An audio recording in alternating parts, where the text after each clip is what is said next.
Okay. Are we still waiting for somebody? Well, Jennifer joined back in. Yep, I'm back. I don't know why it kicked me off and said I was on the phone with audio. I don't know why. Everybody was talking and I could not get back. It wouldn't let me do it. I don't see O'Neill anymore.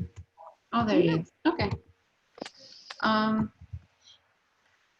I know it's just us, but is it okay if I just run through this presentation real fast and it can be more of a discussion? It's fine. Okay. Fine for me. So I'm just gonna real quick go through the draft report and what's in it. And this is available for download at tpcg.org/HMPU. And like I said, you guys just jump in whenever you want.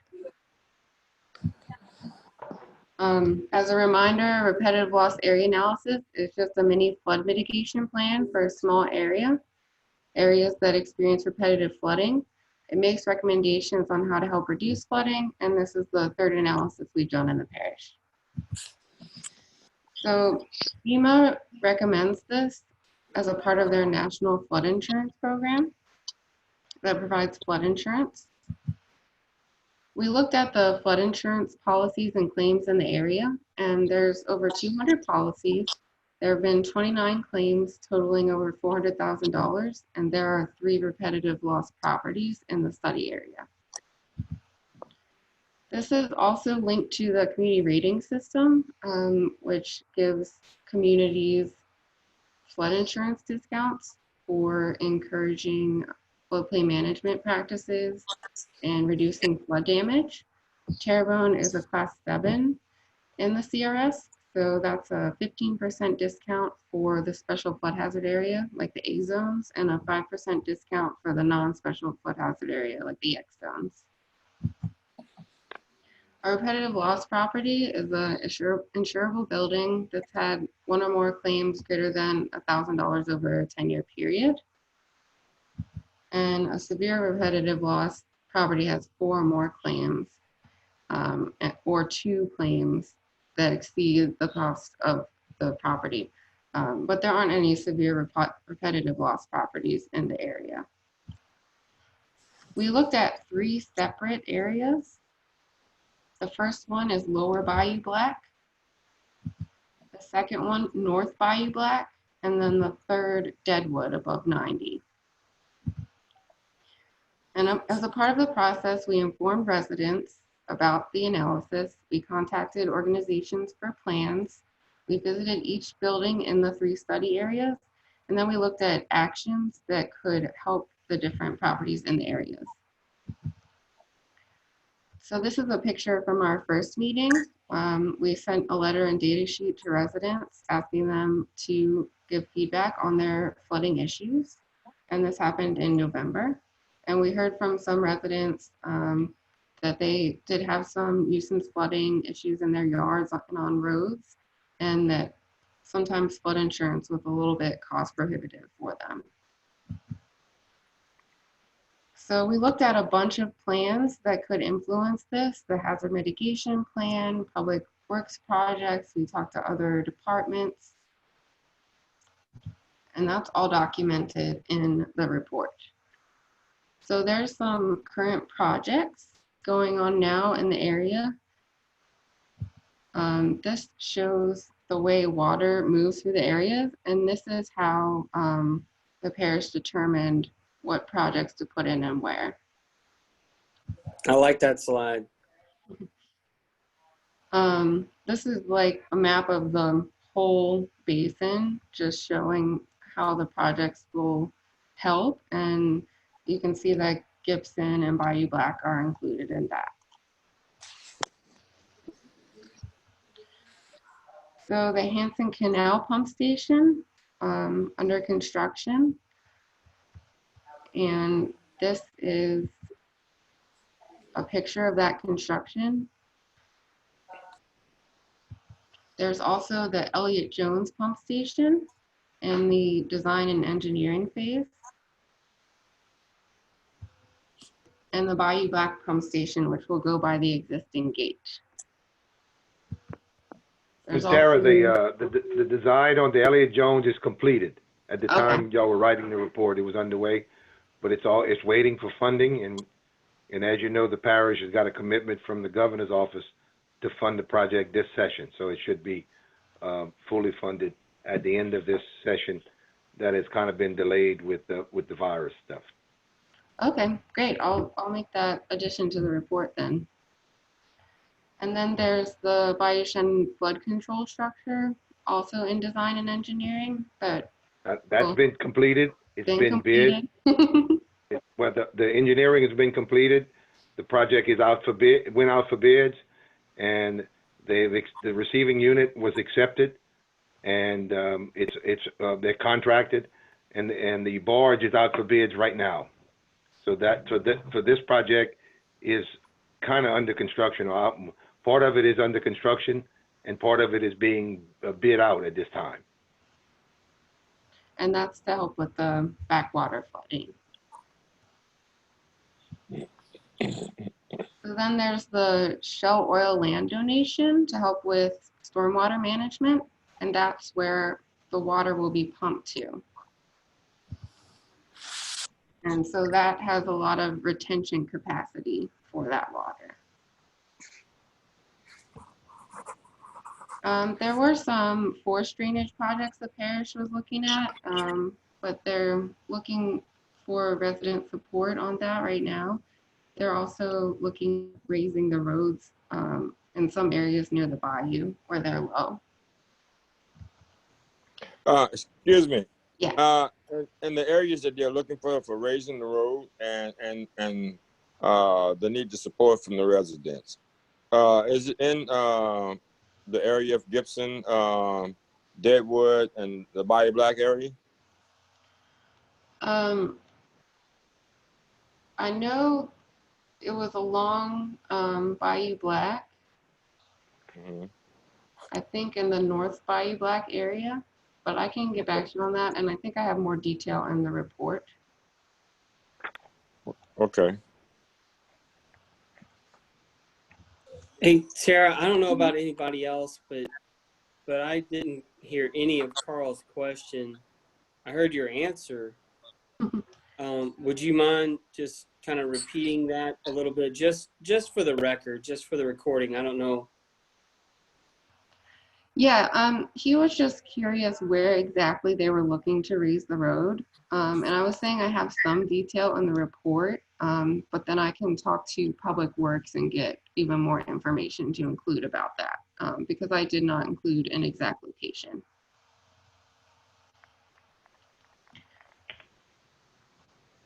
So these are the flood insurance rate maps for each of the areas. And what we use for new construction is the advisory base flood elevation maps, and that's what this is showing. So it's showing that in some areas, the base flood elevation could be between 4 and 6 feet. And we would use that to decide new construction. And the ground elevation in the areas range from 2 to 6 feet. So it could be that we would recommend a new building to be 2 or 3 feet above the ground elevation. We looked at the rain and flood events and the flood claims in the area. Most of the claims came from declared emergencies in the parish, the big hurricanes, but there were some smaller claims that could have been from backwater or rainwater events. And we also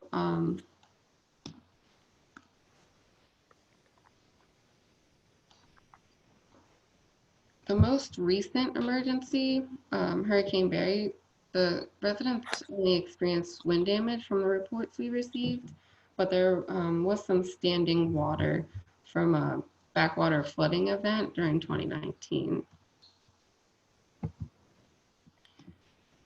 So like I said, we mailed out data sheets to the residents asking them about their experiences with flooding. I'm just going to go through a few of the findings from those. We asked if people had flood insurance. about half to 60% in each area said they did. We asked about their flood frequency. So in study area 1, 6 people said 1 to 5 times, a couple people over 5 times. Study area 2, 1 to 5 times. And study area 3, the residents who responded didn't report flooding. We also asked the residents what they thought could have caused the flooding, and they mentioned low elevation, the nearby waterway, drainage ditches, or nearby properties and the street. And we also asked residents if they had done anything to help reduce the flooding, and sandbags were the most popular.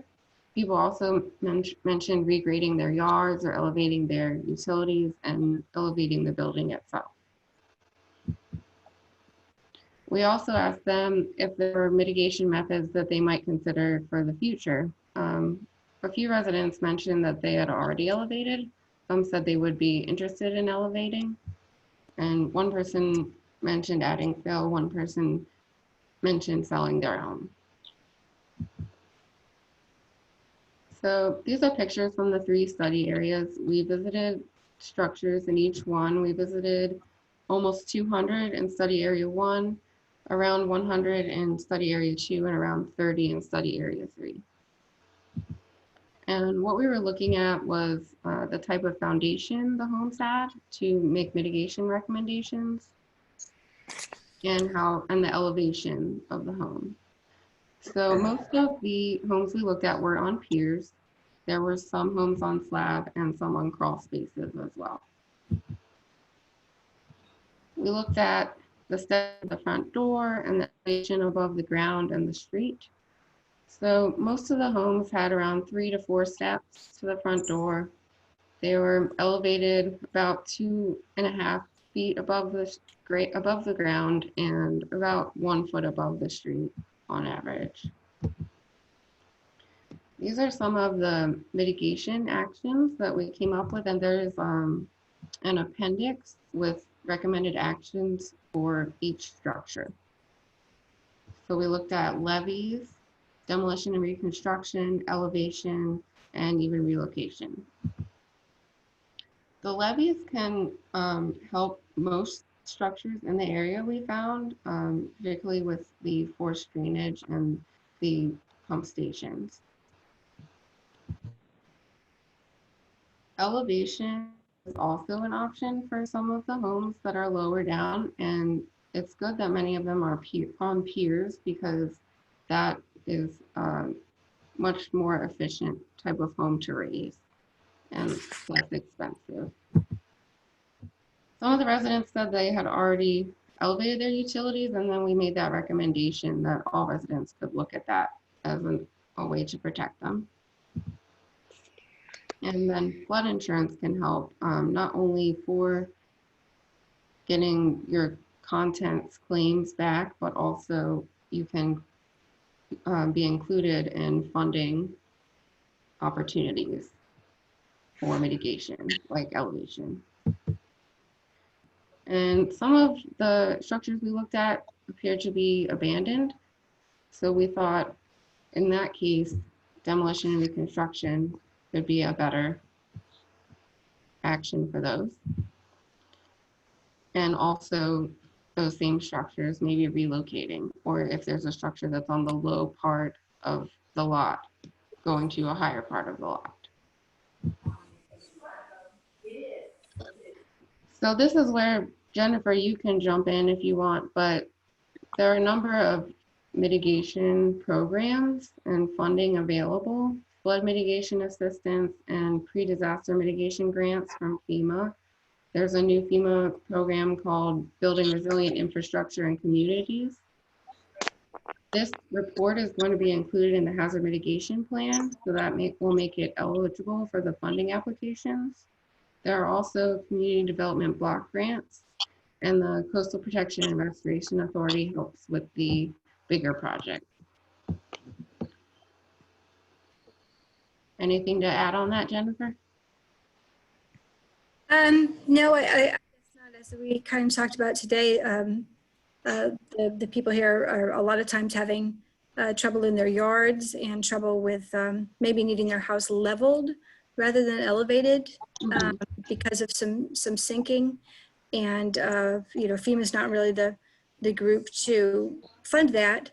But as we had kind of discussed a little bit, a lot of that is possibly cost effective for people to do themselves if they know what to ask for, and if we can educate our building community to do those kind of leveling projects that may lift a house up a foot or so rather than elevations, which are very expensive once you name it that.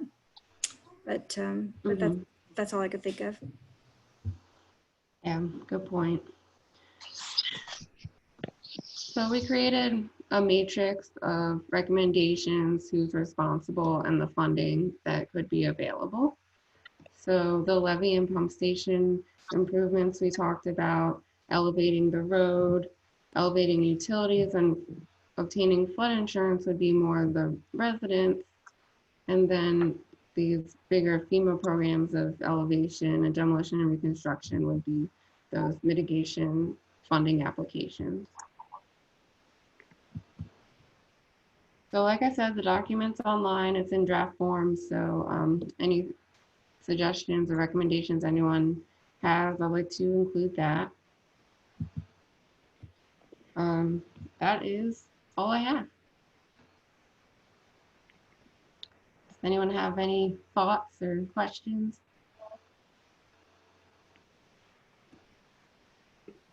No, one question I have, you mentioned that some of the, like maybe 5 or 6 slides back, about abandoned properties or vacant properties. Mm-hmm. And I'm just wondering if there's anything that, correlation we could do with, Dion and Camilla over a nuisance abatement that we need to do something. Yeah, that's a good idea. And they're all, we checked the occupation status, and that's all in the appendix. So they'll all just be marked as unoccupied. Mm-hmm.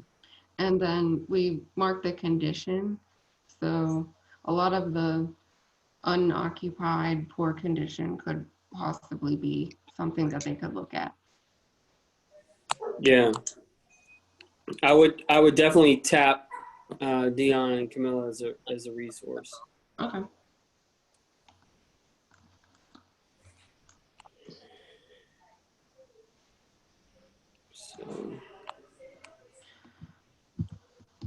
So I guess that's it. Great job, great experience for me. Thank you everyone for participating. Thank you. One of the things, this is O'Neill. Go ahead, sir.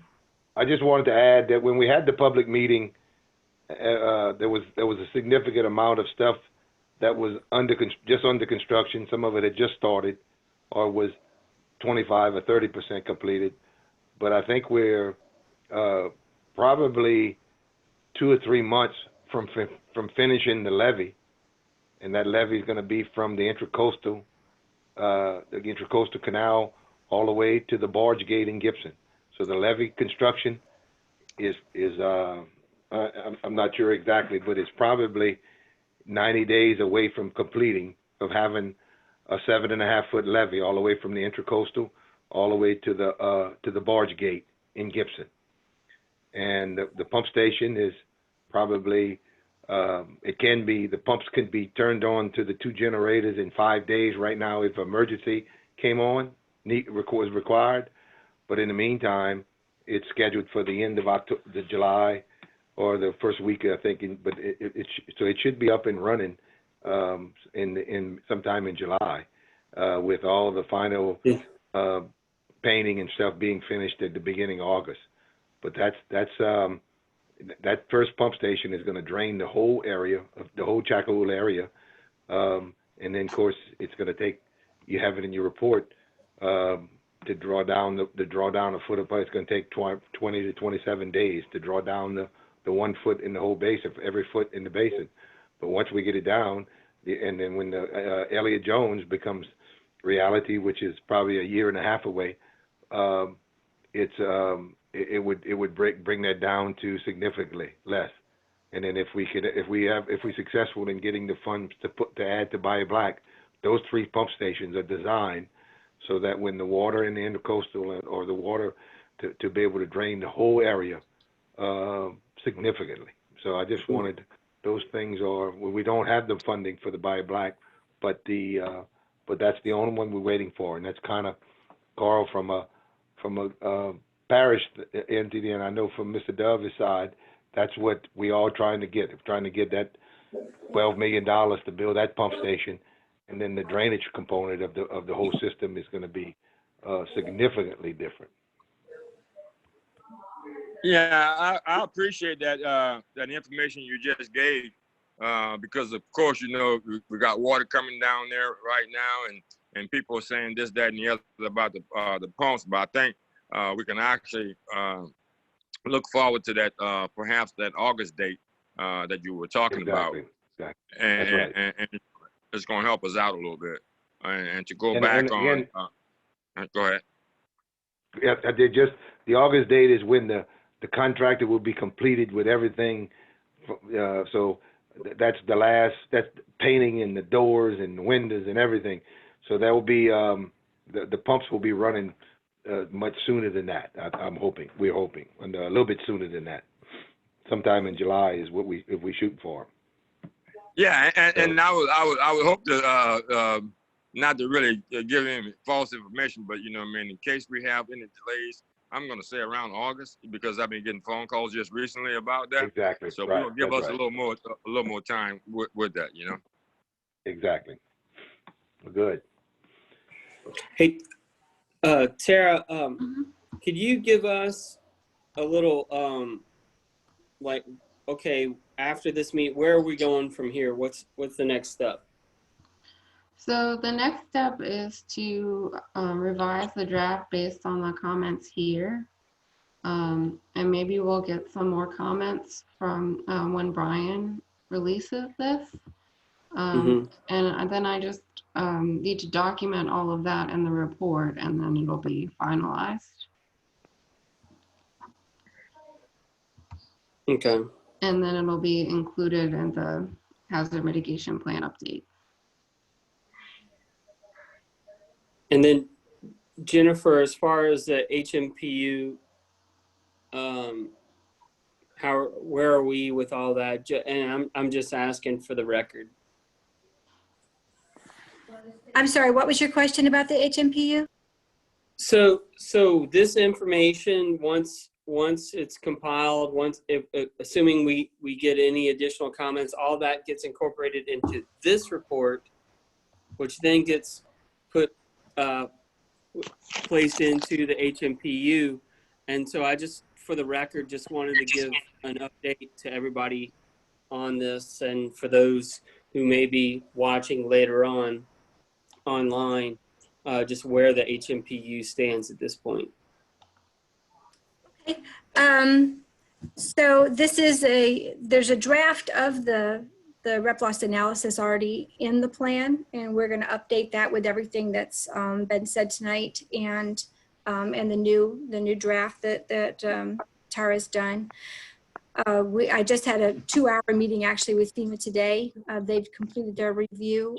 Hopefully I will be able to have responsive comments in next week. And then the timeline for there is they are probably going to turn it around in about 2 weeks to their approval. And then we just have to have it approved by council. You know, we'll put it at the earliest date we can. I have all the submission documents already ready, just awaiting that moment. And then that will be approved. Great.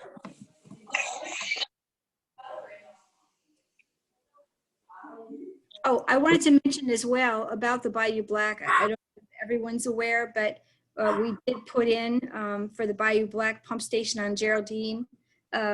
We put in the request for that to FEMA in the hazard mitigation assistance applications, both the pre-disaster and the flood mitigation assistance. And I don't know if we didn't have a lot of competition or if the state just really likes the project, but they selected it. They're only allowed to select one $10 million project per program. And for both PDM and FMA, the state promoted that project for the $10 million choice. So we're hoping, and it usually would come down in around May, where FEMA selects, because it's nationally competitive, which projects they're going to fund. But we're hoping that one or the other, either through FMA or PDM, that FEMA will choose to fund that project. But the state, that was a big commitment from the state to give us both $10 million slots. That's awesome. Yeah. That's wonderful. It'd be good to let administration know so that they can give their kudos and thanks to those folks at the state level. And then we'll just, I guess, keep our fingers crossed that it carries through FEMA. Right. Okay, all right. So feel free to go ahead and pass that up to the 7th floor. And I may have, but I can check base and see if they took that anywhere, yeah. took any action. Yeah. You might want to flag it just, so they can drop a line. Okay.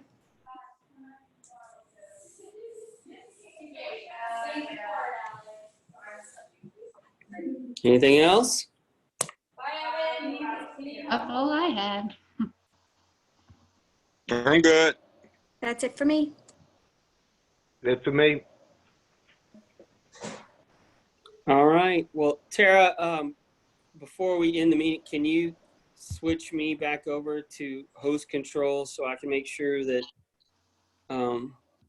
we get it all saved and all that, so Brian can have his fun putting it on the website. And then if you want to maybe shoot Brian and I a link as to this is the web page that it needs to be tied to or something like that. That way we'll make sure it gets posted in the right spot. Okay. I don't know why I'm not seeing the host control like I saw earlier. Under today. participants? Oh, that's right.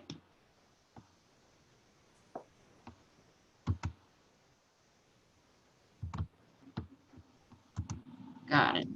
There you go. All right.